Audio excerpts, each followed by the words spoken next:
আমরা যখন কবরে যাব তখন ফেরেশতারা আমাদেরকে তিনটে প্রশ্ন করবে, ঠিক না?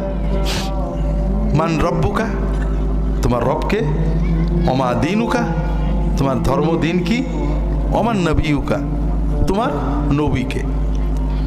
যারা উত্তর দিতে পারবে না তারা বলবে কি, হা হা লা আদ্রি সামায়াতুন নাস তাকুলু শাইয়ান ফাকুলতু, হায় হায় আমি তো জানি না লোকেরা যে কি বলতো, লোকেরা কিছু একটা বলতো, আমি শুনতাম, শুনে শুনে বলতাম, এখন তো মনে পড়ছে না এটা কি ছিল।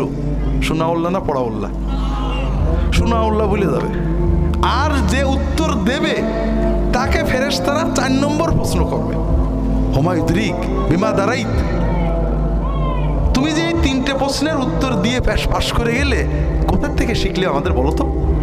তখন ওই লোক উত্তর দেবে, কারাতু কিতাব আল্লাহ ওয়া সাদ্দাকতু আয়াতিহি ওয়া সাদ্দাকতু রাসূলুল্লাহ।